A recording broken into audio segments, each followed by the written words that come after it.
Penguasa Alam Kayangan. Bab 35. Judul, Benih Api Dewa Elemen.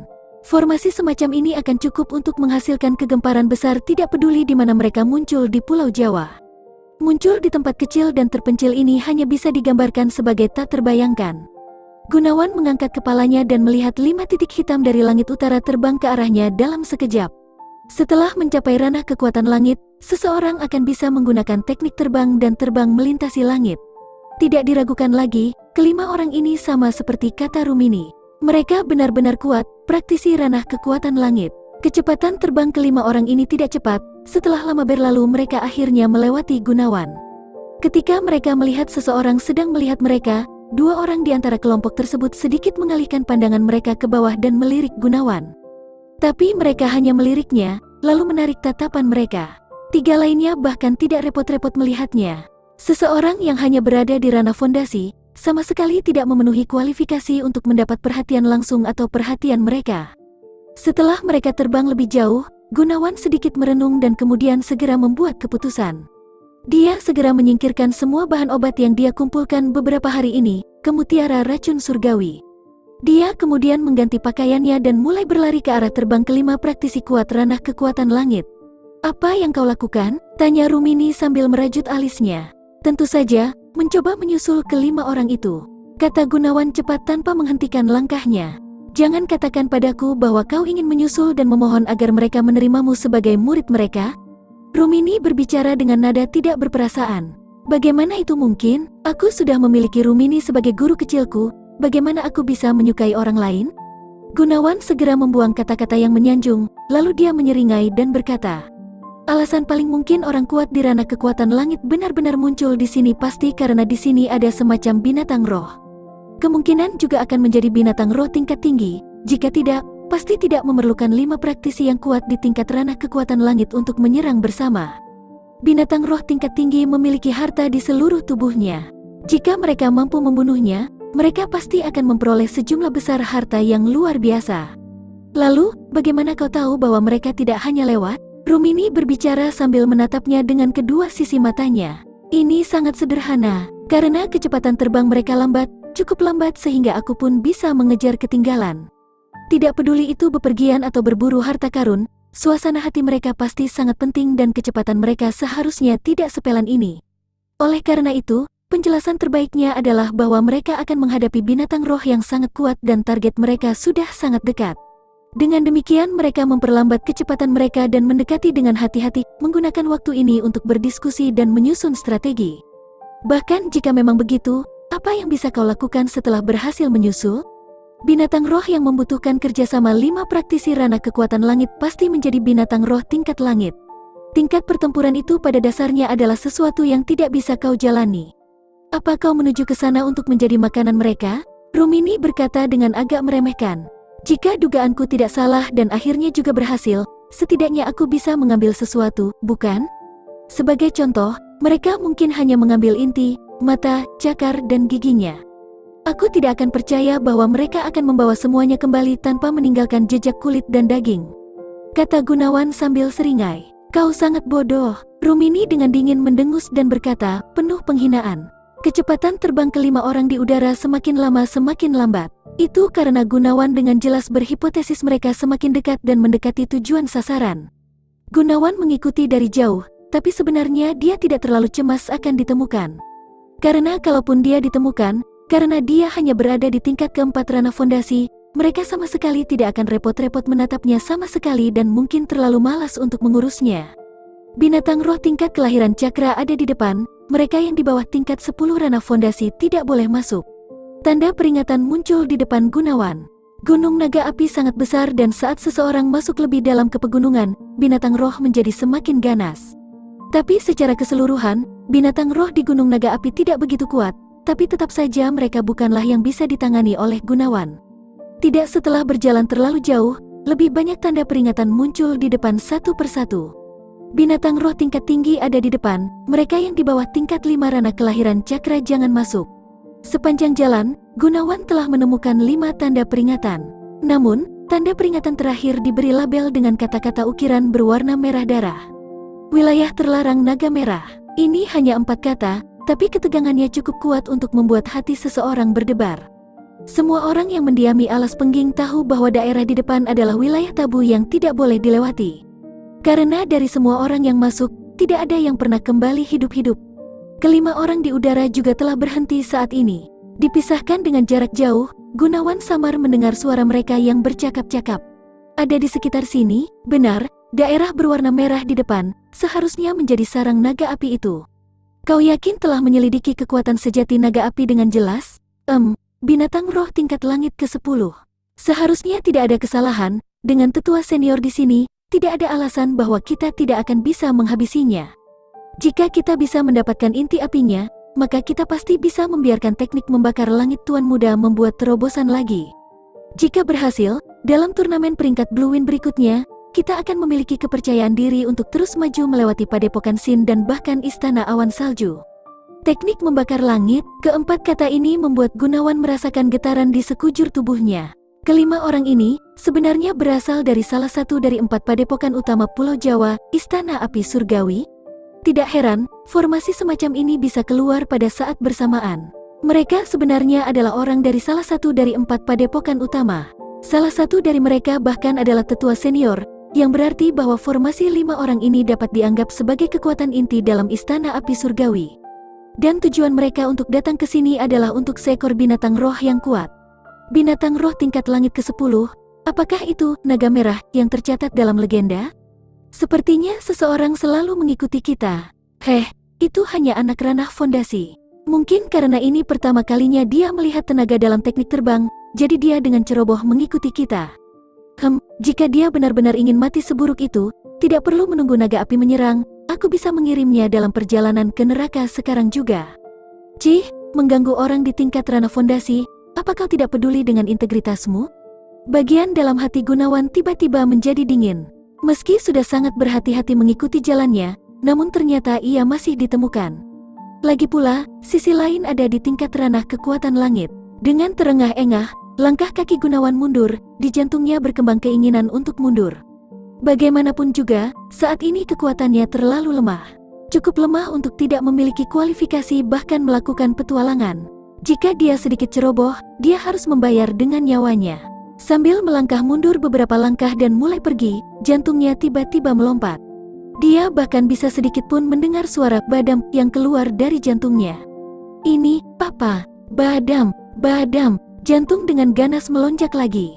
Di dalam hatinya, perasaan yang tak dapat dijelaskan tiba-tiba muncul, untuk kemudian menjadi semakin intens. Perasaan apa ini? Gunawan meletakkan tangannya di dadanya, bingung muncul di wajahnya. Ada sesuatu, memanggilku. Gunawan berbalik dan memandang ke arah selatan.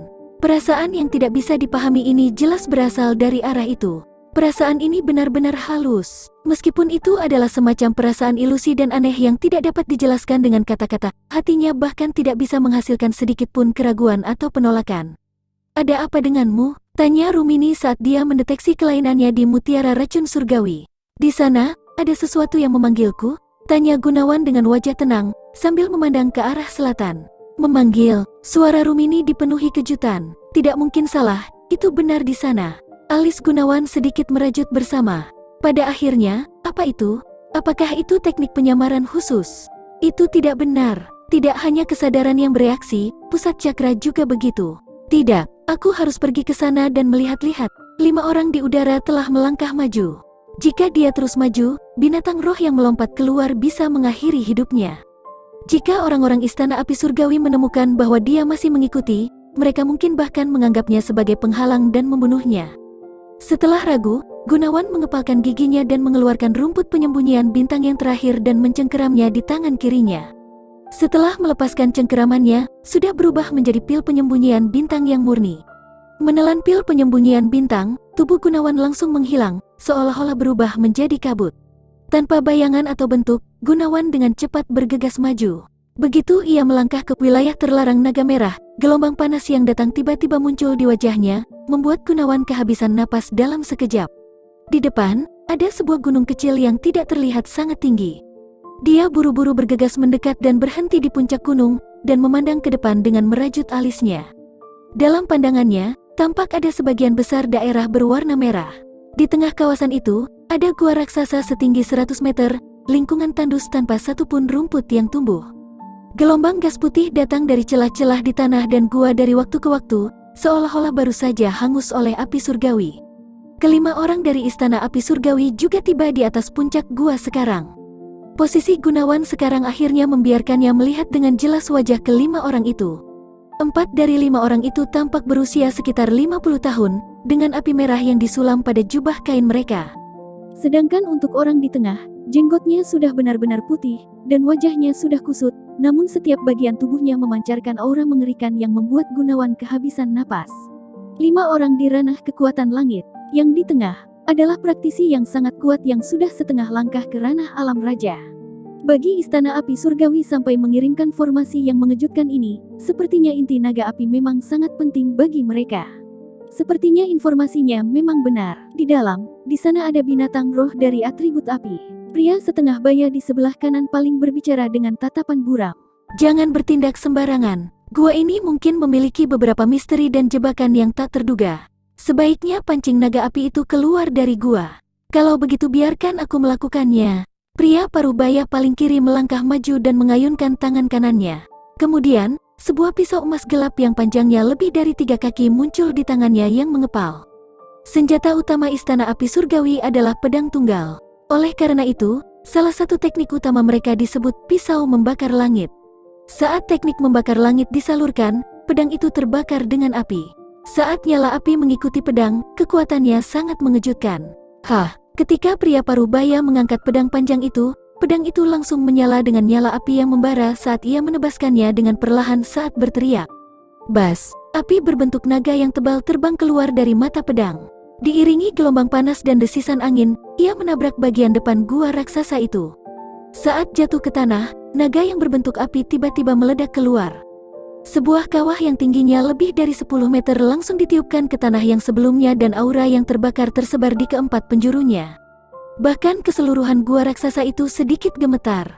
Roar, tiba-tiba, deru yang sangat nyaring cukup keras sehingga menyebabkan gempa bumi dan langit gemetar datang dari dalam gua besar.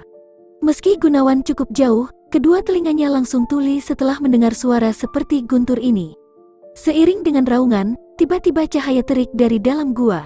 Kemudian diikuti oleh kemunculan pilar api setinggi puluhan meter yang meluncur menuju ke 5 orang di langit. Daerah sekitarnya dipenuhi gelombang udara panas. Wajah Gunawan langsung ditutup dengan sensasi terbakar yang menyakitkan. Dia diam-diam kaget di hatinya. Nampaknya legenda naga api ternyata benar. Bahkan jika itu bukan naga, itu pasti binatang roh api tingkat yang menakutkan. Hanya binatang roh tingkat paling rendah yang mendiami gunung naga api ini. Namun mengejutkan itu benar-benar menyimpan keberadaan yang menakutkan ini. Menghindar, pilar api yang tiba-tiba muncul juga mengejutkan kelima orang dan mereka dengan cepat berpencar ke arah yang berbeda saat masih di udara. Pilar api perlahan mereda di langit setelah melonjak beberapa ratus meter. Pada saat itu, di depan gua, siluet naga mulai terlihat. Dengan tinggi yang mencapai 100 kaki dan seluruh tubuh merah, seperti baja panas merah, sayap dan ekornya yang sangat besar diterangi dengan api yang berkobar. Ketika naga itu mengangkat kepalanya, kedua matanya merah penuh dengan kesombongan dan itu benar-benar berbicara dalam bahasa manusia.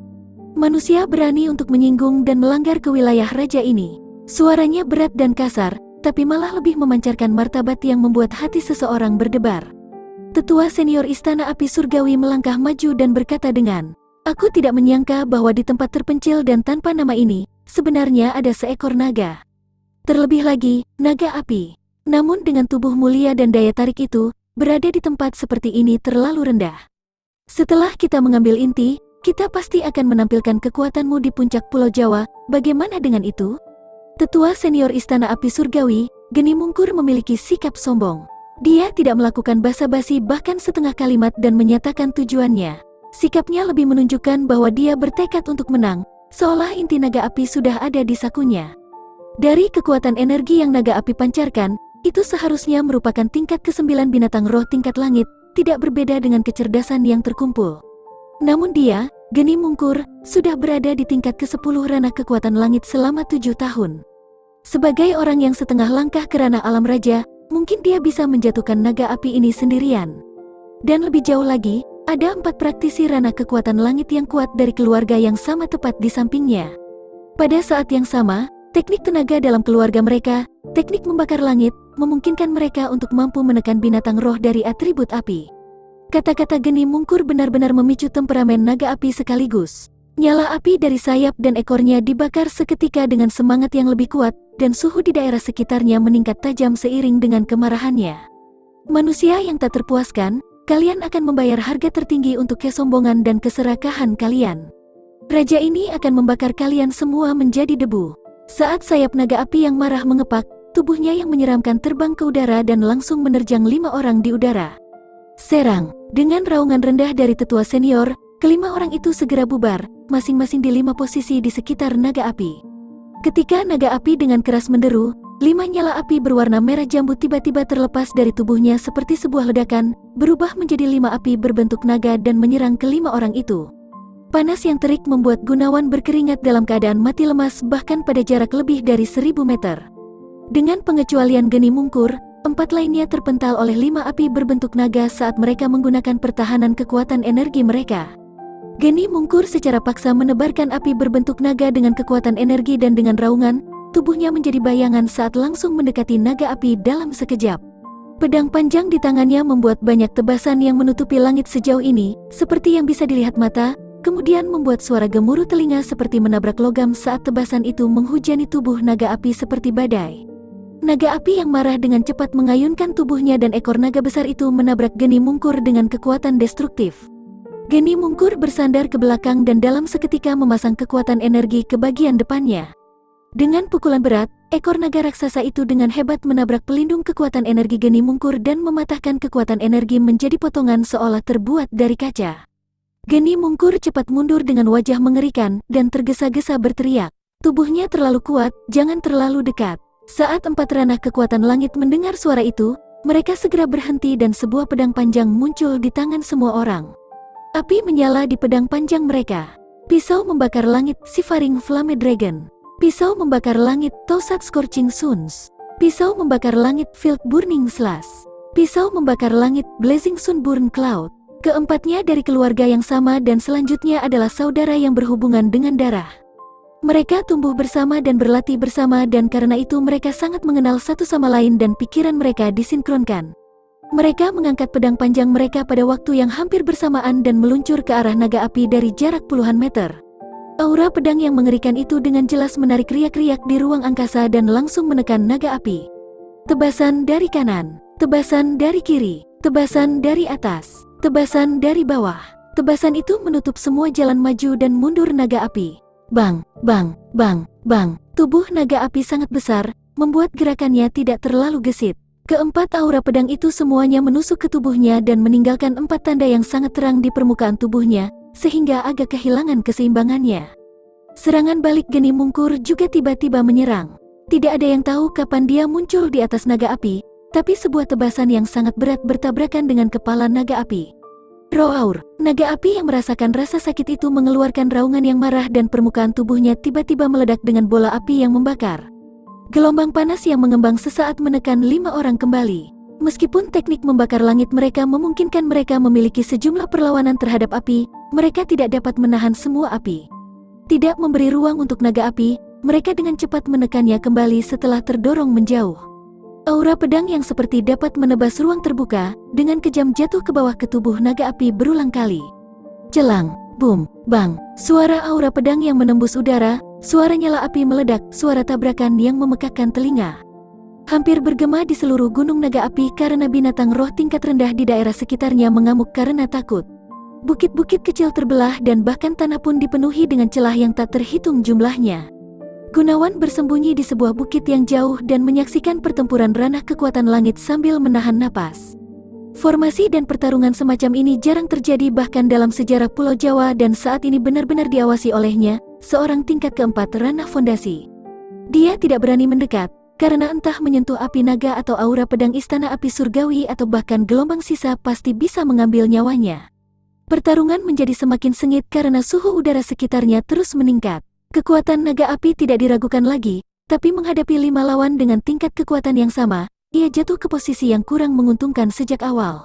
Namun masih memiliki tubuh kuat yang tidak dapat dijangkau manusia, bahkan jika 5 orang istana api surgawi memegang posisi menguntungkan, pada dasarnya tidak mungkin mereka melakukan sesuatu dalam waktu singkat ini. Sepertinya cepat atau lambat, naga api ini akan dikalahkan oleh mereka. Gunawan bergumam dengan suara rendah. Kalau begitu, kau benar-benar meremehkan naga. Rumini berkata dengan suara dingin. Meski hanya naga tingkat rendah, naga itu benar-benar naga sejati. Tidak seperti naga palsu seperti Flood Dragon dan Reptilian Dragon, naga sejati memiliki kecerdasan yang sangat tinggi. Mereka bahkan bisa menyembunyikan kekuatan sejati mereka untuk lebih melindungi diri mereka sendiri. Orang-orang ini mendapat kesan bahwa itu hanyalah binatang roh tingkat langit. Akibatnya, mereka hanya mengeluarkan orang yang hanya setengah langkah di ranah alam raja. Tapi sayangnya, tetap saja, seekor binatang roh murni di ranah alam raja. Wajah Gunawan penuh dengan keheranan. Saat ini, ia hanya bermain-main dengan lawan-lawannya untuk menunjukkan kelemahan pada musuh dan kemudian menarik lawan ke dalam pertarungan kematian tertentu. Saat itu barulah ia memamerkan taring aslinya, kelima orang ini dengan orang yang setengah langkah ke ranah alam raja. Seharusnya tidak berpikir untuk meninggalkan tempat ini hidup-hidup. Saat Gunawan mendengar ini, hatinya dingin.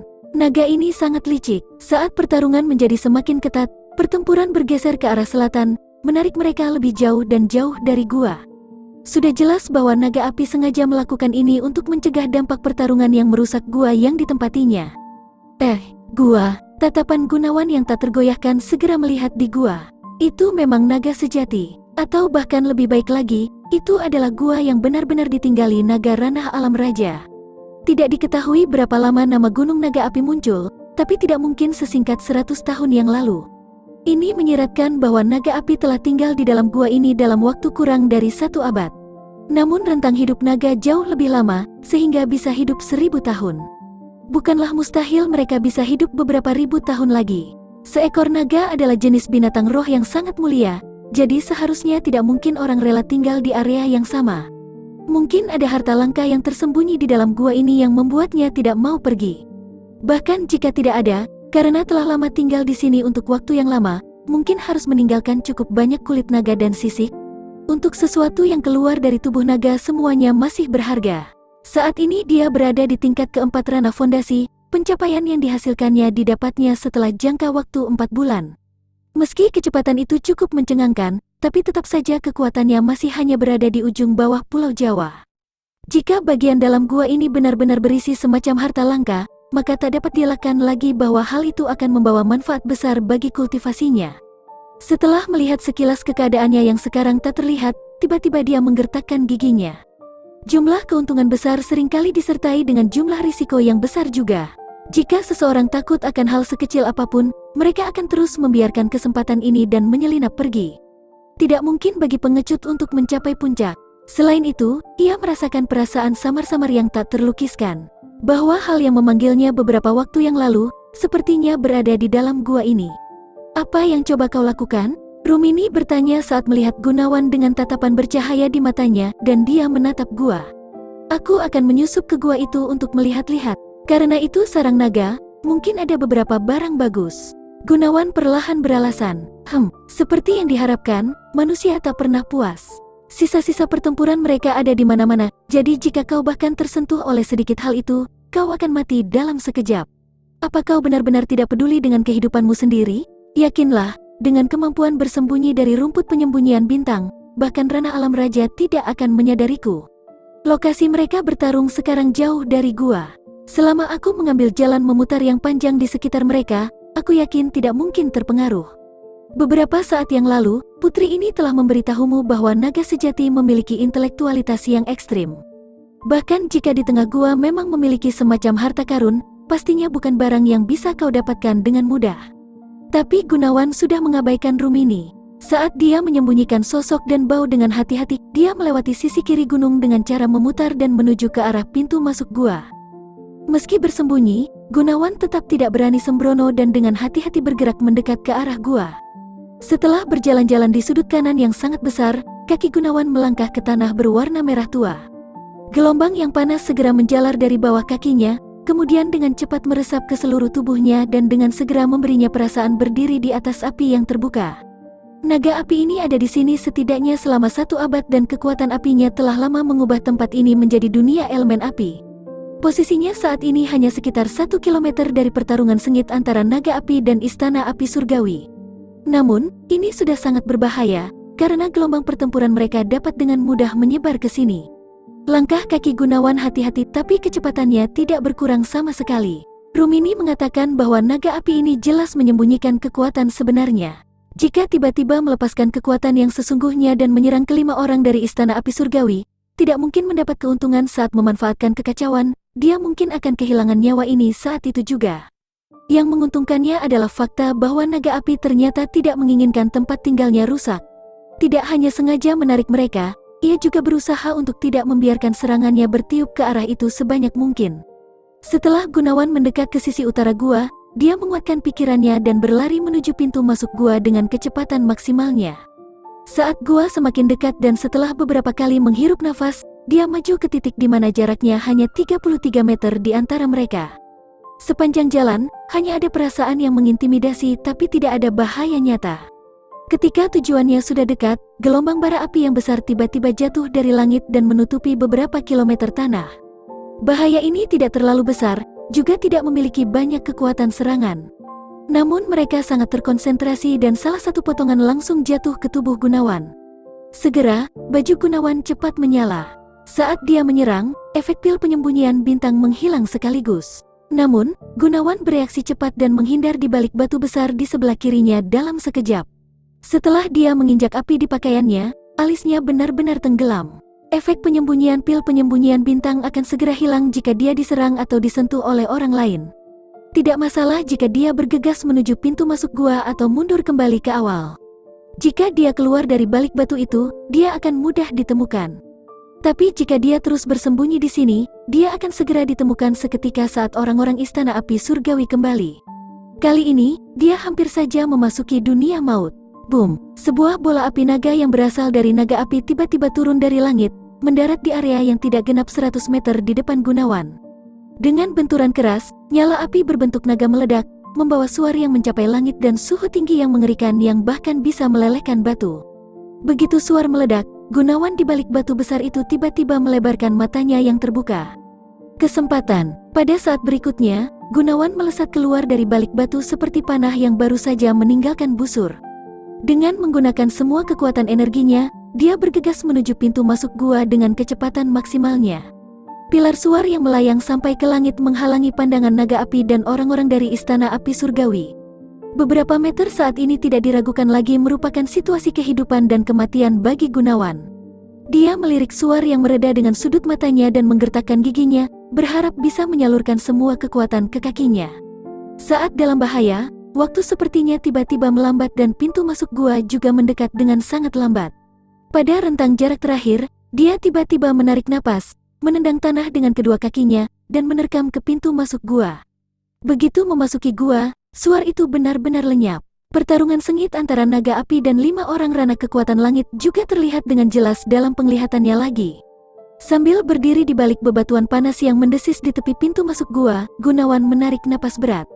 Seluruh tubuhnya penuh dengan keringat dan orang tidak tahu apakah wajahnya merah karena panas atau kegembiraannya. Fiuh, akhirnya berhasil masuk. Gunawan menepuk dadanya dan bergumam pada dirinya sendiri karena ketakutan masih tertinggal di hatinya. Setelah agak sedikit memaksakan pikirannya, dia berjalan ke bagian dalam gua dengan langkah lambat. Karena naga api memiliki tubuh yang sangat besar, tentu saja gua yang berada di dalamnya juga besar. Gunawan mempertajam kewaspadaannya dan perlahan melangkah maju. Suhu di dalam jauh lebih tinggi daripada yang ada di luar. Setiap langkah yang diambil Gunawan, genangan keringat akan jatuh ke bawah, menguap menjadi kabut putih, begitu bertemu dengan tanah dengan suara bes. Kedalaman gua yang sebenarnya tidak diketahui, sehingga saat Gunawan berangsur-angsur masuk lebih dalam, cahaya juga menjadi redup dan redup. Setelah melanjutkan dan seterusnya untuk 100 langkah, sebuah kabut dari merah tiba-tiba muncul dari daerah di depan. Langkah kaki Gunawan berhenti sebentar, lalu melesat kembali saat ia buru-buru berjalan ke arahnya. Saat melihat sumber cahaya merah, kedua matanya tiba-tiba memancarkan cahaya yang membakar. Rumput roh api yang matang berukuran sekitar 7 inci dengan akar yang sangat dangkal, biasanya memiliki 9 daun dan bersinar dalam kegelapan. Itu sangat langka dan hanya tumbuh di daerah dengan unsur api pekat. Pada saat bersamaan, Kecepatan pertumbuhan rumput roh api sangat lambat dan biasanya memakan waktu lebih dari 10 tahun untuk mencapai kedewasaan dan akibatnya, nilai rumput roh api menjadi sangat tinggi. Rumput roh api dapat disuling menjadi pelet roh api dan setelah mengonsumsinya, orang dapat menahan sejumlah besar unsur api untuk jangka waktu tertentu. Hal ini juga dapat mengubah energi seseorang yang berada di pusat cakra untuk sementara menjadi salah satu atribut api tanpa efek samping berbahaya dari pembakaran atau melukai diri sendiri. Bagi praktisi tenaga dalam yang mempraktikkan teknik tenaga dalam atribut api, manfaat yang akan diraihnya tidak dapat diukur. Dan ini sulit ditemukan, rumput roh api yang sangat berharga benar-benar berkembang di sini dengan jumlah total 2-300. Apalagi hampir seperempat dari mereka sudah mencapai kedewasaan. Ada juga sebagian area belakang yang hanya memiliki sisa-sisa akar. Jelas bahwa jenis rumput roh api ini adalah makanan dari naga api. Alasan lain mengapa rumput roh api berharga adalah karena fakta bahwa sangat sulit untuk mengumpulkan dan menyimpannya. Bahkan sedikit pun kecerobohan pun bisa menyebabkan roh api di dalam rumput hilang sama sekali. Namun untuk Gunawan, ini sama sekali tidak menimbulkan masalah.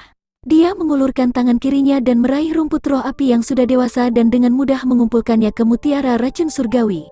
Rumput roh api bisa dijual dengan harga sangat tinggi di luar. Namun saat ini, mereka dipanen dalam jumlah besar oleh Gunawan, seolah-olah mereka adalah kubis biasa. Tak lama kemudian, lebih dari 50 jenis rumput roh api dewasa berkumpul di mutiara racun surgawi. Gunawan bahkan tidak menyentuh satupun yang tidak dewasa. Dia mengusap telapak tangannya bersamaan saat teriakan datang dari dalam lubuk hatinya. Aku kaya, jika ini dijual ke istana api surgawi melalui perantara, berapa banyak keuntungan akan didapatkan? Dia tidak perlu khawatir tidak memiliki cukup uang untuk dibelanjakan lagi. Gunawan mengeluarkan rumput roh api yang dia kumpulkan dan dengan cepat menggunakan mutiara racun surgawi untuk menyulingnya. Rumput roh api dengan cepat layu di bawah penyulingan mutiara racun surgawi dan pada akhirnya berubah menjadi benda mirip rubi yang sangat kecil. Gunawan bahkan tidak repot-repot memikirkannya sebelum melemparkannya ke mulutnya. Perasaan yang membakar meluncur turun ke dalam perutnya. Diikuti oleh sensasi panas yang cepat menyebar keluar dari dalam tubuhnya, dalam sekejap mata itu menyebar ke seluruh tubuhnya. Setelah itu, panas perlahan memudar. Seketika, bahkan ruang sekitarnya pun tiba-tiba tidak lagi panas. Keringat pada tubuh Gunawan tidak lagi mengalir dan rasa panas benar-benar lenyap tanpa bekas. Tubuh Gunawan terasa lebih rileks sesudahnya. Namun, dia masih belum sampai di ujung gua, jadi dia mempercepat langkahnya dan melangkah masuk lebih dalam. Tidak lama kemudian, sebuah sarang batu besar terlihat di depan matanya. Ketika mempertimbangkan ukuran dan bentuknya, tampak jelas bahwa tempat ini adalah tempat naga api biasanya tinggal dan tidur. Yang mengecewakan Gunawan adalah sarang naga api ini sangat bersih. Selain batuan terbakar yang membangun sarang, tidak ada yang penting lagi. Gemuruh, suara gemuruh yang luar biasa tiba-tiba datang dari luar. Bahkan berdiri di bagian terdalam gua ini, Gunawan masih bisa merasakan gelombang panas datang ke wajahnya. Suara keras naga api melayang dari luar. Manusia bodoh yang tak pernah puas, bersiaplah untuk menerima hukuman yang pantas kau dapatkan. Tepat setelah itu, terdengar suara panik istana api surgawi. Ah, apa yang sedang terjadi? Bagaimana kekuatannya tiba-tiba? Ini, naga api ini bukanlah binatang roh tingkat langit. Ini jelas binatang roh ranah raja. Dia telah menyembunyikan kekuatan sebenarnya selama ini hanya untuk memikat kita ke tempat ini. Ini buruk, pengintai itu salah, mundur. Cepat mundur, kata-kata Rumini benar-benar menjadi kenyataan. Benar saja, naga api menyembunyikan kekuatan sejatinya sepanjang waktu dan pada saat ini akhirnya melepaskan kekuatan sejatinya. Selama teriakan panik istana api surgawi, bumi mulai bergetar. Bahkan seluruh gunung naga api bergetar. Jantung Gunawan tiba-tiba menjadi dingin. Karena naga api mulai menunjukkan kekuatan yang sebenarnya, itu juga berarti bahwa pertempuran bisa segera berakhir. Jika dia tidak pergi sekarang, mungkin tidak akan ada kesempatan untuk melarikan diri setelah itu. 50 rumput roh api yang matang sudah merupakan keuntungan besar. Gunawan tidak lagi ragu dan dengan cepat bergegas keluar dengan langkah cepat. Namun, hanya setelah berlari hanya 3 langkah, jantungnya dengan keras melompat tiba-tiba. Langkah kakinya berhenti bersamaan dengan itu. Kenapa kau berhenti? Jika kau tidak pergi sekarang, apa kau akan menunggu naga api memanggangmu menjadi abu? Rumini berteriak dingin. Gunawan sama sekali tidak bereaksi terhadap kata-kata Rumini. Dia berbalik, dan dengan kedua tangannya di dadanya, dia menatap kosong ke tempat batu yang kosong itu. Ini perasaan yang sama seperti sebelumnya dan kali ini benar-benar sangat dekat. Apa sebenarnya yang memanggilku? Daripada melarikan diri dengan kecepatan penuh, Gunawan berjalan menuju bebatuan sampai dia memasuki sarang batu sekali lagi. Tingkat detak jantungnya juga tiba-tiba dipercepat saat ini. Gunawan membeku saat ia melihat sekeliling dan pada akhirnya, tatapannya terkunci di sudut paling kanan sarang. Batuan di sini sudah ada bertahun-tahun. Namun, ada satu batu yang benar-benar terlihat tidak ternoda oleh setitik debu dan sepertinya sering berpindah-pindah. Gunawan dengan tergesa-gesa mendekatinya, menekankan tangannya ke batu dan berusaha keras untuk memindahkannya. Disertai dengan suara batu yang jatuh, sebuah titik cahaya merah muda segera muncul di garis pandangan Gunawan. Ini adalah manik yang sangat kecil dan bulat, hampir seukuran marmer biasa. Benda itu memiliki kilau tembus pandang biasa, tapi pancaran yang dipancarkannya jauh lebih kaya dan lebih hidup daripada batu rubi biasa. Saat melihat manik-manik bundar berwarna merah ini, hati Gunawan tiba-tiba tanpa alasan menimbulkan kerinduan yang luar biasa. Di bawah desakan kerinduan ini, dia cepat-cepat mengulurkan tangannya dan meraihnya. Jangan sentuh itu, ada jejak naga api di atasnya. Peringatan Rumini sedikit terlambat. Begitu suaranya berteriak, tangan Gunawan sudah sampai ke manik bundar itu. Segera, seolah terbangun, manik itu tiba-tiba mengeluarkan cahaya merah yang tak tertandingi yang cukup kuat untuk menyelimuti seluruh tubuh Gunawan. Apa ini? Tanya Gunawan bingung saat memegangi manik merah yang aneh itu. Dia benar-benar memegangnya, tapi dia tidak bisa memahami intensitas berat ataupun suhunya. Sinarnya menarik dan membakar dengan keras, memancarkan warna merah tua yang akrab, tapi juga memberi Gunawan perasaan aneh karena tidak pernah melihat warna ini sebelumnya. Meski jantungnya tidak lagi berdenyut seperti sebelumnya, pusat cakranya tiba-tiba berubah menjadi gejolak hebat, menyebabkan pembuluh darah di sekujur tubuhnya sedikit mendidih. Perasaan aneh juga menyerang hati Gunawan saat ini. Dia yakin dia belum pernah melihat manik merah ini sebelumnya, tapi saat dia memegangnya di tangannya, dia merasa tenang, seolah-olah awalnya adalah miliknya dan akhirnya kembali padanya. Putri ini tidak tahu apa itu, tapi putri ini dapat tahu jika kau hampir mati. Di dalam mutiara racun surgawi, Rumini berbicara dengan ekspresi wajahnya yang mungil menjadi sangat serius. Meski berkali-kali memperingatkan Gunawan, dia tidak dapat menghentikannya untuk mengambil resiko berkali-kali. Setelah semua dikatakan dan dilakukan, masih berakhir seperti ini. Jika bukan karena fakta bahwa hidupnya terikat dengan Gunawan, dia benar-benar ingin menggunakan tangannya yang kecil dan menamparkan pria nekat dan tak kenal takut ini, yang mempertaruhkan hidupnya untuk apa yang disebut kesempatan sampai mati. Tepat setelah Rumini selesai berbicara, teriakan naga tiba-tiba masuk dari luar gua. Roaur, manusia tercela. Jadi ternyata kau benar-benar bernafsu pada harta raja ini? Kalian semua adalah bajingan menjijikkan, tak bisa dimaafkan. Tak bisa dimaafkan. 10 orang di tingkat 10 ranah kekuatan langit bahkan mungkin tidak pernah menang melawan tingkat terendah dari ranah alam raja, apalagi tingkat ke-10 ranah kekuatan langit dan 4 praktisi lainnya yang berada di bawah tingkat ke-6 ranah kekuatan langit. Dalam sekejap mata, setelah naga api melepaskan kekuatan yang sebenarnya, kelima orang istana api surgawi dipaksa masuk ke dalam keadaan sulit. Gelombang api berbentuk naga itu tidak hanya mengandung panas yang luar biasa, tapi juga membawa kekuatan besar yang menyeret kelima orang istana api surgawi perlahan ke pusaran maut. Pada saat ini, begitu 5 ahli istana api surgawi menunjukkan ekspresi putus asa yang mengungkapkan harapan mereka yang hilang, naga api tiba-tiba diliputi kemarahan. Seluruh tubuhnya memancarkan aura yang bisa menyebabkan seseorang gemetar ketakutan saat mengaum dan memekakkan telinga lagi.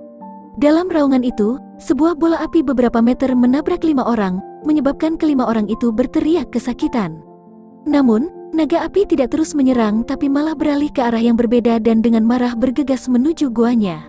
5 ahli dari istana api surgawi melarikan diri, babak belur dan kelelahan, karena api naga api, dengan masing-masing menderita luka bakar yang berbeda. Bagian yang lebih besar dari rambut, jenggot, dan bahkan pakaian di tubuh mereka dibakar dengan cukup parah. Saat mereka menyaksikan naga api yang mundur, mereka masih dalam keadaan panik. Apa yang terjadi? Mengapa dia tiba-tiba melarikan diri? Tanya seorang pria sambil terengah-engah. Dari apa yang baru saja dikatakannya, sepertinya seseorang mengambil keuntungan dari pertempuran kita dan mencoba menyelinap ke sarangnya. Apa gunanya peduli tentang itu sekarang? Cepat mundur. Kita beruntung bisa mengambil kembali hidup kita dan hidup setelah benar-benar memprovokasi binatang roh ranah raja. Ayo kita pergi. 5 ahli istana api surgawi tidak berani tinggal di sana lagi. Setelah mengumpulkan kekuatan mereka dan karena terlalu takut untuk melihat ke belakang, mereka dengan cepat mundur. Pada saat ini, pikiran di hati mereka adalah satu dan sama. Begitu mereka kembali ke istana api surgawi, mereka akan mencari orang yang mengatakan bahwa napa api hanyalah binatang roh tingkat langit dan dengan kejam memukulinya. Di dalam gua, Gunawan merasakan bahaya besar mendekat. Dia meremas alisnya dan tidak berani menunda lebih lama lagi, berlari menuju pintu keluar dengan kecepatan tercepat. Namun, sebelum dia bahkan bisa mengambil setengah langkah, sebuah suara langkah kaki yang memekakkan telinga datang dari depan dengan gelombang kemarahan yang tak terbatas, diikuti oleh gelombang udara yang panas melayang ke wajahnya. Dinding dan lantai gua semuanya bergetar samar dan tidak lama kemudian, kepala besar naga api muncul di garis penglihatan Gunawan. Aura Gunawan begitu lemah sehingga naga api tertegun sesaat. Namun, saat melihat manik merah di tangannya, matanya yang besar memancarkan api yang menyengat. Manusia yang sombong, untuk benar-benar mengambil harta raja ini. Bersiaplah untuk menderita kemarahan raja ini. Sialan, hati Gunawan menjadi cemas. Dengan cepat dia tenang dan mencoba memikirkan jalan untuk melarikan diri. Tentu saja, sudah jelas bahwa dia akan dengan patuh mengembalikan manik di tangannya. Namun, sangat tidak mungkin naga api memberinya kesempatan untuk berbicara. Kekuatan yang hebat ini membuatnya tetap tegak di tempatnya dan di detik berikutnya, dia akan terbakar menjadi abu. Jika kau tidak ingin mati, maka berhentilah atas nama putri ini. Saat bayang-bayang kematian turun, sebuah suara sedingin es yang menawan tiba-tiba terdengar dari atas. Pada saat yang sama, sebuah tekanan mengerikan menyelimuti seluruh gua naga api. Naga api menghentikan gerakannya, lalu tubuhnya mulai gemetar tak terkendali di bawah tekanan besar ini. Sambil mengangkat kepalanya, ia memandang ke arah gadis berambut merah yang entah bagaimana tiba-tiba ada di udara. Kemarahan di matanya yang besar semuanya digantikan dengan keheranan dan ketakutan. Aura yang diberikan oleh Dewi ini jauh melebihi imajinasinya.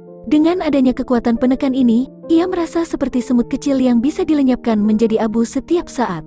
Naga pun membuka mulutnya dan mengeluarkan suara gemetar yang tak menentu.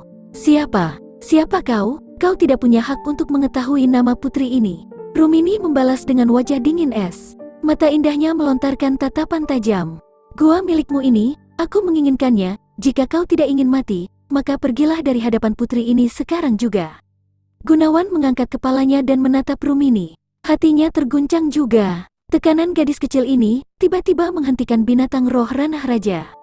Apa sebenarnya tingkat tenaga dalamnya? Namun pada saat ini, tiba-tiba dia tahu bahwa naga api telah berhenti gemetar. Hehe, naga api tertawa. Raja ini mengerti sekarang. Kalian dua manusia licik hanya berpura-pura. Meskipun raja ini tidak tahu metode apa yang kalian gunakan untuk menciptakan tekanan yang luar biasa ini, tapi apakah menurut kalian raja ini sama bodohnya dengan kalian manusia? Alis Rumini tiba-tiba menjadi lemas. Kau ingin mati? Tentu saja raja ini tidak mau mati. Tapi hanya dengan kalian berdua, itu tidak cukup untuk membunuh raja ini. Naga api melanjutkan dengan sarkasme. Jika kau benar-benar memiliki kemampuan untuk membunuh raja ini, kau pasti telah keluar secara terbuka untuk mencuri harta milik raja ini. Jika tidak, mengapa kau memilih untuk menyelinap masuk saat raja ini melawan manusia bodoh lainnya? Jika kau benar-benar memiliki kemampuan untuk membunuh raja ini, maka ekspresi wajah manusia ini tidak akan begitu tidak enak dilihat saat dia melihat raja ini. Hati Gunawan langsung gemetar ketakutan. Kepintaran naga memang tak ada bandingannya dengan binatang roh biasa. Dan kau, tatapanmu dingin dan kejam. Niat membunuh di tubuhmu juga mengejutkan raja ini. Untuk memiliki mata seperti itu dengan niat membunuh, kau pasti telah membunuh sejumlah besar makhluk hidup. Jika kau benar-benar ingin membunuh raja ini dan memiliki kemampuan untuk melakukannya, kau pasti sudah melakukannya daripada berbicara dengan raja ini. Usiamu juga cukup muda, tapi dengan kecepatan kultivasi manusia, secara mendasar tidak mungkin memiliki tekanan kuat di usia muda. Semua ini hanya ilusi. Raja ini tidak bodoh untuk tertipu karena tipuan ini. Mengambil harta raja ini dan juga mencoba untuk menipu raja ini, bagaimana mungkin raja ini bisa memaafkanmu? Berubahlah menjadi abu. Naga api membuka mulutnya secara lebar dan tiba-tiba menembakkan bola api yang berkobar ke arah Gunawan. Tam, sebuah kekuatan besar mengetuk bahu Gunawan dan mendorongnya menjauh. Dia menghindari api naga api yang fatal. Rumini muncul di posisi Gunawan sebelumnya. Wajahnya yang putih dan lembut ditutupi dengan lapisan niat membunuh yang mengerikan. Karena kau ingin mati, putri ini akan mengabulkan permintaanmu. Swos, gelombang besar kekuatan energi yang kuat dilepaskan dari tubuh Rumini. Aura tenaga dalam ini terlalu mengerikan. Aura yang semula tak berbentuk, mulai menimbulkan badai yang dahsyat, yang langsung memadamkan api naga api yang membara. Gunawan yang terhempas jauh, kepalanya terbentur batu dan pingsan sebentar. Ketika dia sadar kembali dan melihat penampilan, dan dia berteriak, "Rumini, berhenti, apa kau mau mati? Bukankah itu semua salahmu? Jika kau mati, putri ini juga akan mati." Rumini berteriak marah saat dia dengan tak henti-hentinya mengunci niat membunuh tanpa henti pada naga api. Di bawah aura tenaga dalam mengerikan dan niat membunuh, naga api benar-benar membeku di tempat dan sepasang mata naga yang dipenuhi dengan ketakutan dan ketidakpercayaan yang dalam. Tidak bisa percaya bahwa seorang gadis manusia bisa melepaskan aura tenaga dalam yang begitu kuat. "Sekarang matilah." Sinar bintang pembunuh dewa. Rumini berhenti. Tindakan Rumini membuat Gunawan pucat karena ketakutan. Sebelum dia bisa berdiri, tubuh indah Rumini telah terbang menuju naga api. Seperti bintang jatuh, ia melewati tubuh naga api. Pada saat itu, setiap elemen di dalam langit dan bumi sepertinya telah berhenti berputar. Hembusan angin telah berhenti, nyala api telah berhenti terbakar, suara di samping telinga hilang dan bahkan jeritannya sendiri tidak dapat didengar. Mayat naga api yang besar membeku di tempat dan sebuah tanda silang berdarah yang diciptakan oleh serangan itu jelas tercetak di tubuhnya. Mustahil. Biji mata naga api itu menyusut, seolah-olah dia telah melihat pemandangan yang paling mengerikan dan tak dapat dipercaya di seluruh dunia. Setelah itu, kedua matanya perlahan kehilangan warna dan fokus mereka. Tubuh besar terbelah menjadi 4 bagian yang sama dan berserakan di tanah yang panas. Naga api yang besar dan kuat langsung mati di tangan Rumini. Bahkan saat tetua pertama Istana Api Surgawi, Geni Mungkur menggunakan pisau membakar langit, dia hanya bisa memberi goresan pada tubuh naga api yang tangguh. Namun Rumini tanpa senjata apapun, hanya menggunakan tangannya yang halus dan putih untuk memisahkan tubuh naga api seolah-olah terbuat dari tahu. Melihat tubuh naga api yang terbelah 4, Gunawan bingung tanpa kata-kata. Lalu hatinya tiba-tiba bergidik saat pandangannya jatuh lebih jauh ke depan. Setelah berteriak keras, "Rumini," dia sangat putus asa. Pada saat ini, Rumini sudah terbaring di lantai. Wajah, leher, dan tubuhnya semua berwarna putih pucat tanpa sedikit pun warna. Meski baru saja melepaskan sejumlah besar tenaga dalam selama beberapa detik, ia membiarkan racun mematikan yang telah menyusup jiwanya untuk bertindak dengan ganas. Pemurnian racun mematikan selama beberapa bulan terakhir di dalam mutiara racun surgawi telah hancur dalam sekejap. "Rumini." Setelah sampai di sisi Rumini, Gunawan langsung berjongkok. Dia meletakkan tangan kirinya di bahunya yang kurus dan dengan segenap kekuatannya, menggunakan pemurnian mutiara racun surgawi di tubuh Rumini. Namun, racun mematikan di dalam jiwa Rumini terlalu mengerikan. Bahkan dengan kecepatan pemurnian mutiara racun surgawi, masih tidak mungkin untuk menekan kekuatannya yang mengamuk. Tubuhnya berangsur-angsur menjadi sedingin es dan perlahan menjadi lebih transparan seperti ilusi. "Kali ini, aku seharusnya benar-benar mati." Rumini dengan lembut mengerang. Suara dan matanya yang biasanya dingin dan sombong saat ini hanya dipenuhi dengan memilukan dan tertekan.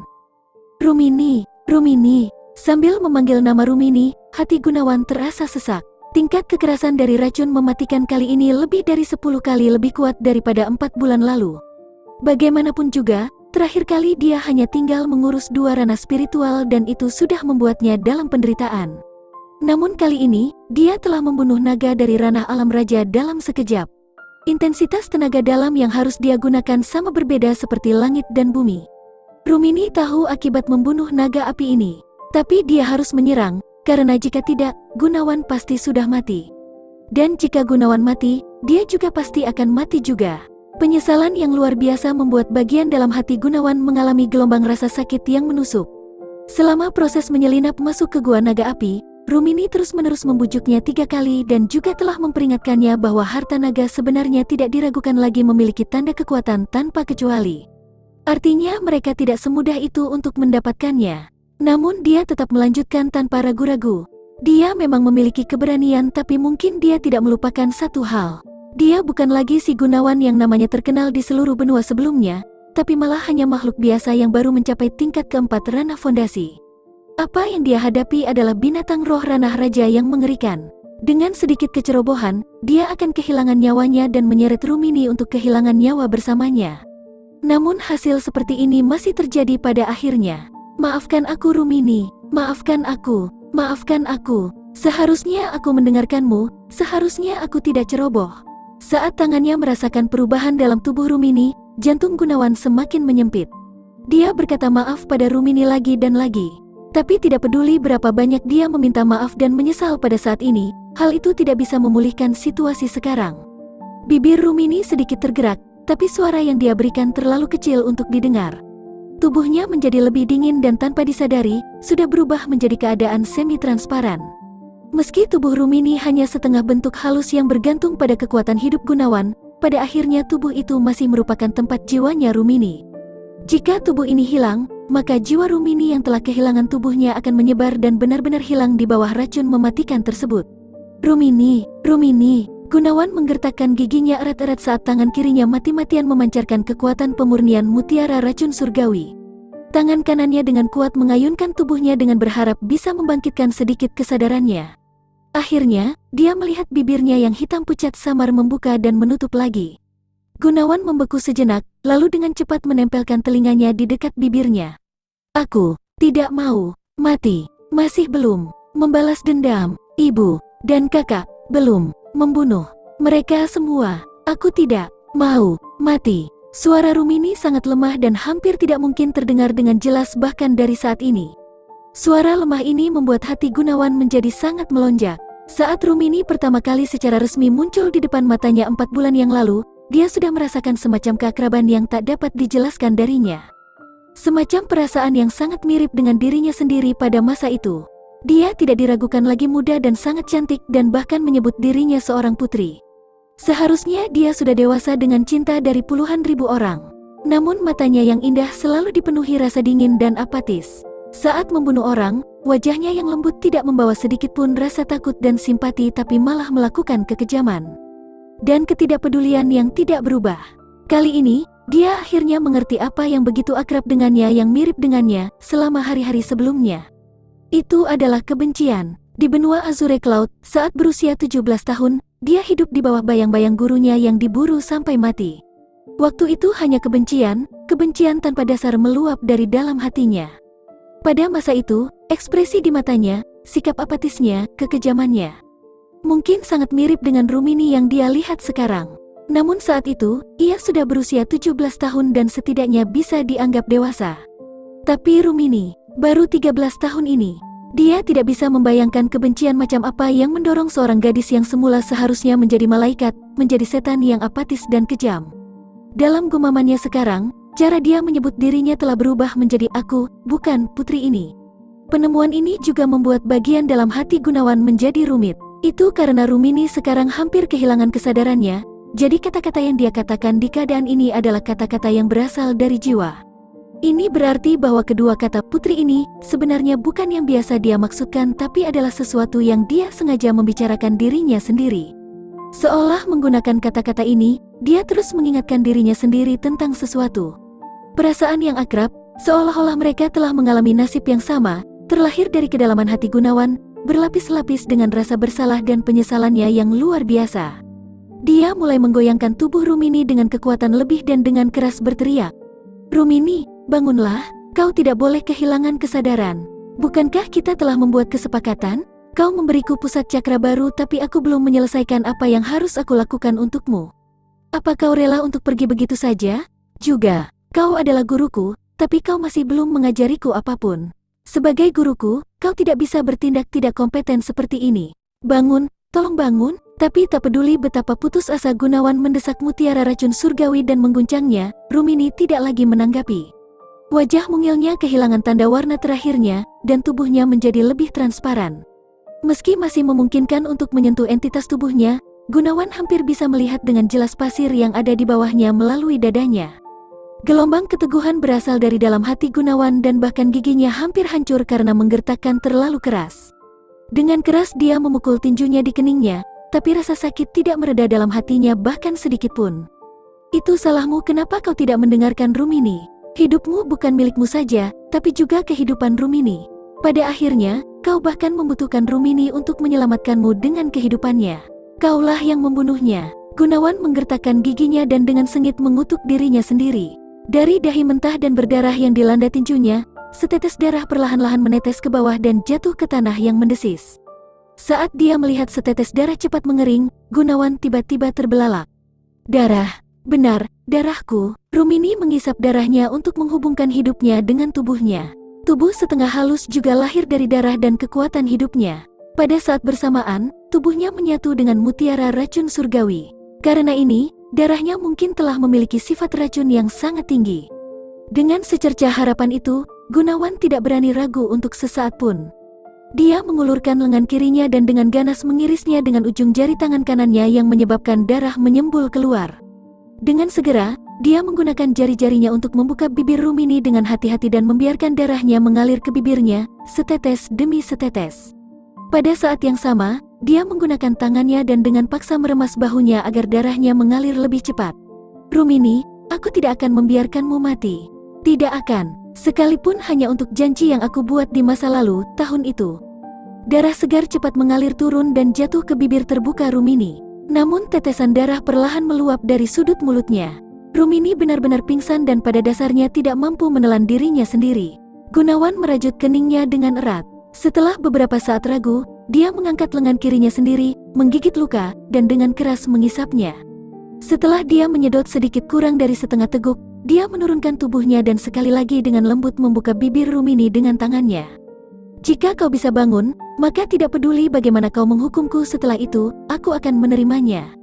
Di tengah gumamannya yang tenang, Gunawan menundukkan kepalanya, dengan lembut menutupi bibir Rumini dengan bibirnya dan dengan hati-hati membiarkan darah di mulutnya sedikit demi sedikit menyeberang, setetes demi setetes, ke bibirnya. Dengan menggunakan napas yang teliti, dia meniupkan darahnya sendiri, membuatnya mengalir dari mulutnya, ke dalam tubuh Rumini. Meski mulut Rumini sangat pucat, tetap lembut dan mulus tanpa kekurangan yang membuat Gunawan memiliki keinginan yang tak terkendali untuk tetap seperti itu untuk sementara waktu.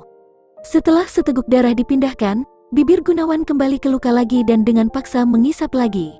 Setelah menyedot seteguk lagi, dia kembali dengan hati-hati memasukkannya ke mulut Rumini. Setelah mengulanginya beberapa kali, luka di lengannya mulai sembuh, membuat kecepatan mengisap darahnya menjadi jauh lebih lambat. Gunawan segera mengulurkan tangan kirinya dan mengirisnya lagi dengan luka di sebelah kanan luka pertama dan darah segar sekali lagi menetes ke bawah seperti arus. Darah terus-menerus ditransfer ke mulut Rumini.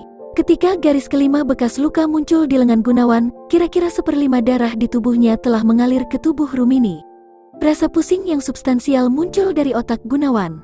Namun saat ini, dia tiba-tiba menemukan bahwa tubuh Rumini sudah tidak lagi berubah menjadi ilusi dan mulai jelas sedikit demi sedikit. Amukan racun mematikan yang dirasakan oleh mutiara racun surgawi juga mulai mereda, seperti api yang telah dihujani air. Berhasil. Apakah aku berhasil? Sebuah gelombang kejutan yang menyenangkan mengalahkan hati Gunawan. Tanpa sedikit pun keraguan, dia mengulurkan lengannya lagi, dan mengiris luka ke-6.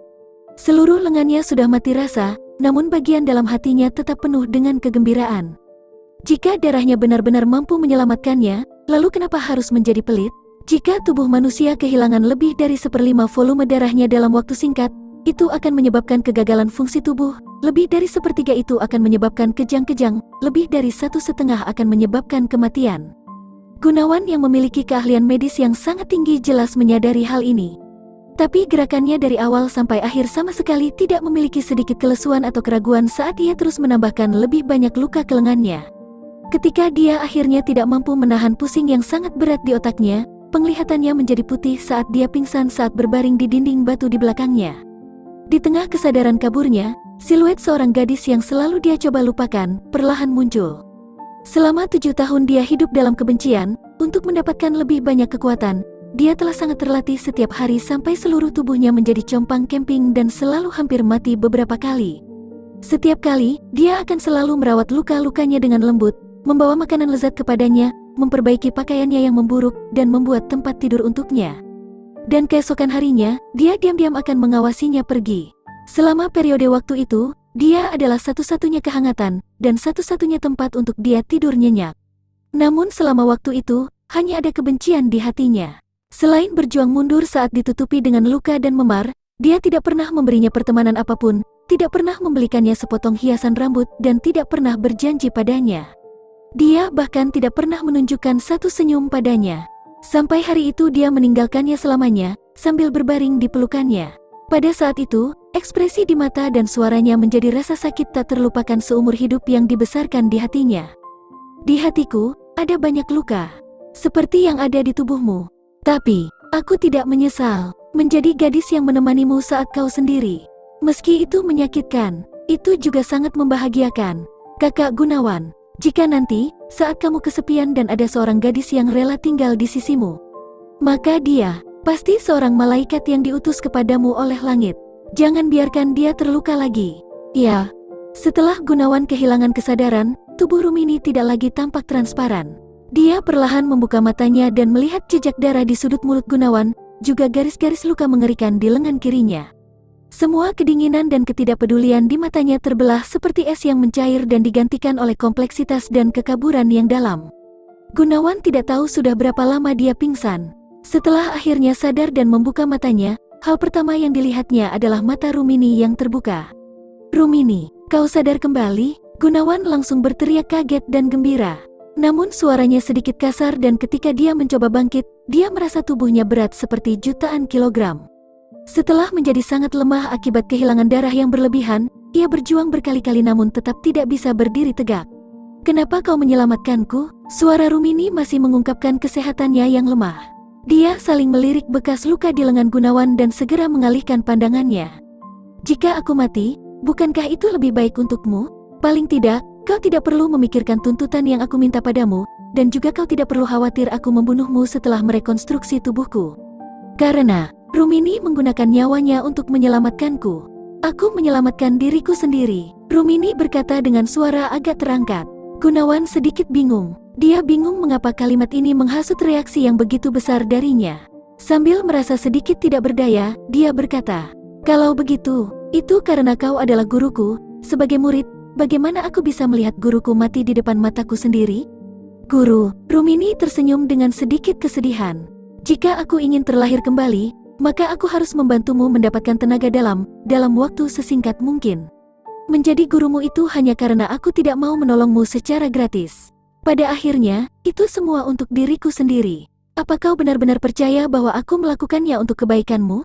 Aku tahu semua itu." Setelah mengatakan kata-kata itu, Rumini gagal menemukan sedikit kekecewaan pada wajah Gunawan, tapi malah melihatnya tersenyum kecil. Gunawan menggerakkan tubuhnya sedikit lebih dekat ke Rumini, menatap matanya, dan dengan lembut berkata, "Tapi itu semua tidak penting. Alasan mengapa aku begitu nekat menyelamatkan Rumini adalah karena Rumini adalah perempuan yang sangat cantik, secantik malaikat." Rumini menjadi tertegun. Meski Rumini selalu berusaha membuat dirinya tampak acuh tak acuh, bahkan sampai menjadi mengerikan, ini selalu nyata dan tidak bisa ditutupi bahkan jika Rumini menginginkannya. "Dengan gadis cantik di sampingku, tidak peduli siapapun itu, tidak ada yang mau membiarkannya meninggalkan sisinya. Tanpa ragu, aku juga sama saja. Ini seharusnya menjadi alasan yang bisa diterima, bukan? Apa alasannya?" Seperti itu. Bibir Rumini yang telah pulih beberapa warna samar-samar bergetar. "Aku telah membunuh begitu banyak orang. Tahun lalu, pada hari ulang tahunku yang ke-12, dalam satu hari, aku membunuh lebih dari 1.300.000 orang. Seluruh tubuhku berwarna merah.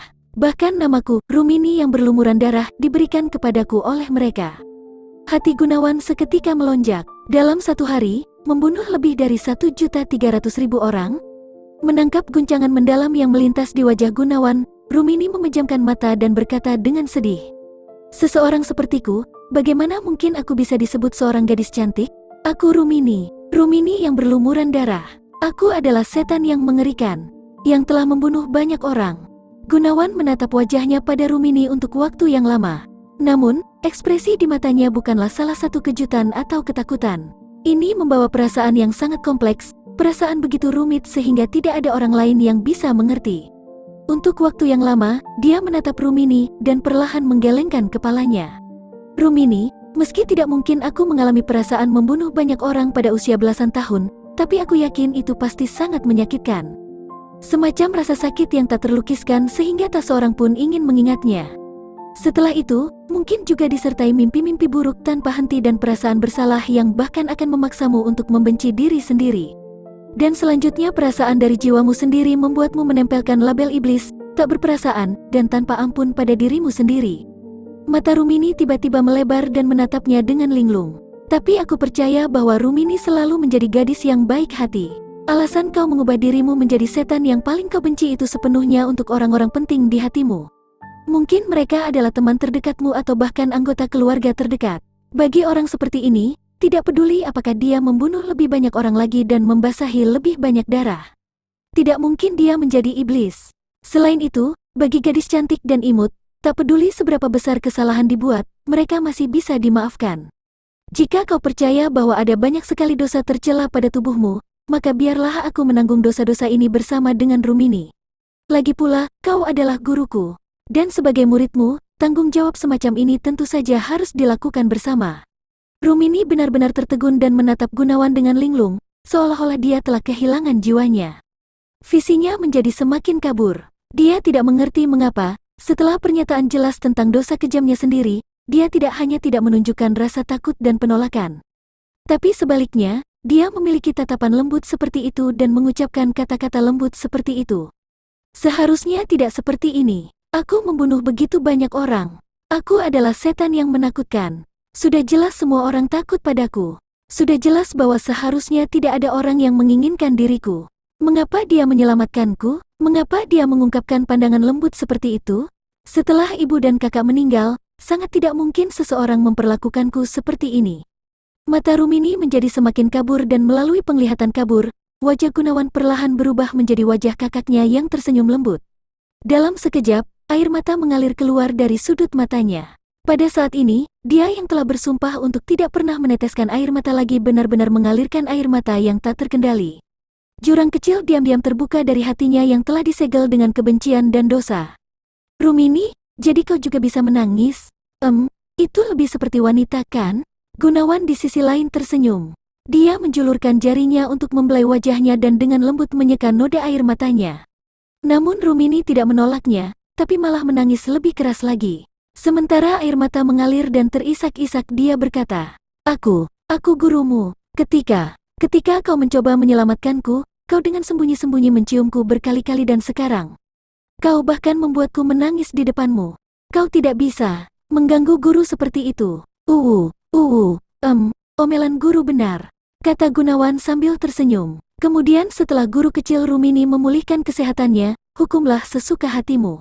Bahkan jika kau ingin mengembalikan ciuman itu, aku sama sekali tidak akan menolaknya. Apa yang dia pikir memang benar. Sifat sejati Rumini, pastinya bukan yang biasa diungkapkannya. Karena dia telah mengalami pengalaman yang sangat mirip dengan dirinya dan juga memiliki jenis aura dan pandangan yang sama sebelumnya, dia tahu apa yang ada di dalam hatinya dan bahkan lebih menyadari di mana bagian terlemahnya berada. Setelah menangis, suasana hati Rumini juga berangsur-angsur tenang. Meskipun tubuh dan jiwanya masih sangat lemah, bahaya yang mengancam jiwa pada dasarnya terkendali. Dia mengulurkan tangannya yang mungil dan dengan paksa menyeka semua tetesan air mata dari wajahnya. Dia kemudian berusaha sangat keras untuk mengenakan wajah dingin dan acuh tak acuh. Namun matanya mengintip ke samping dan tidak melakukan kontak mata dengan Gunawan. Kemudian dia berbicara dengan suara tegas. Meski tidak ada bahaya untuk saat ini, tapi selama 3 bulan, aku tidak akan bisa menggunakan sedikit pun kekuatan energi. Jika tidak, bahkan dengan menggunakan semua darah di tubuhmu tidak akan bisa menyelamatkanku. Aku mengerti. Kemudian, aku pasti akan berusaha sebaik mungkin untuk berhati-hati dan tidak akan membiarkan hal seperti itu terjadi lagi.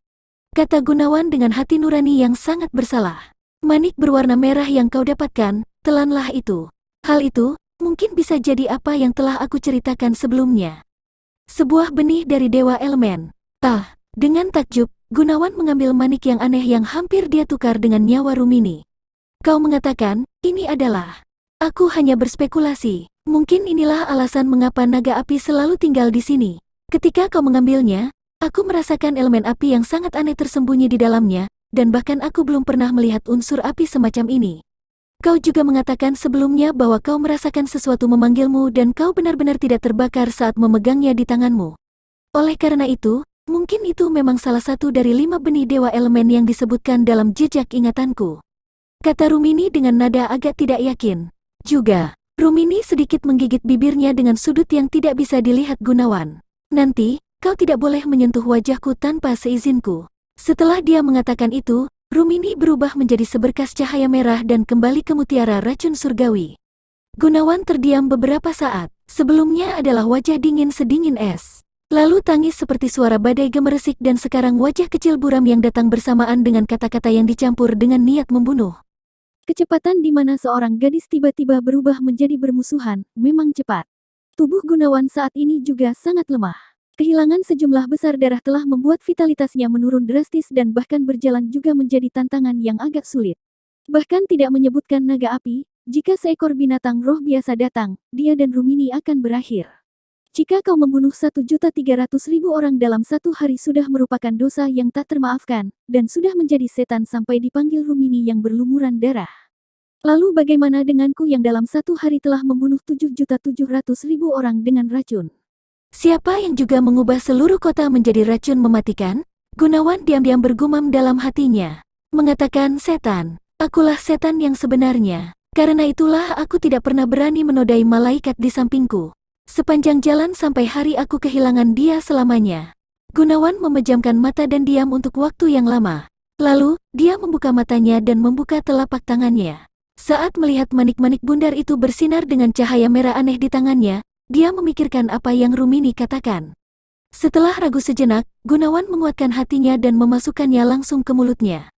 Memegangnya tidak menyebabkan ketidaknyamanan tapi sebaliknya memiliki rasa akrab yang tak dapat dijelaskan. Selanjutnya, tidak ada kekhawatiran tentang hal itu menjadi beracun. Dengan satu atau cara lain, seharusnya tidak ada hasil buruk dari memakannya, bukan? Manik merah itu ditelan perutnya dengan kuat. Pada saat itu, dia mendeteksi desakan mendadak di pusat cakra. Dia bahkan tidak sempat mengamati gerakan abnormal pusat cakra karena permukaan tubuhnya secara tak terduga melepaskan bola dari cahaya merah. Tepat setelah itu, sinar terang ini benar-benar berubah menjadi api yang menyala yang membara di permukaan tubuhnya dan memandikan seluruh tubuhnya di dalam bahaya merah yang mengamuk. Ini adalah nyala api yang tak terduga sangat mengejutkannya. Yang lebih mengejutkannya adalah kenyataan bahwa tubuhnya secara tidak terduga tidak merasakan perasaan terbakar, namun merasakan jenis kesenangan yang tak terlukiskan. Bahkan bajunya benar-benar utuh di dalam api, seolah-olah nyala api mengerikan ini hanyalah imajinasi. Dan cerita pun bersambung.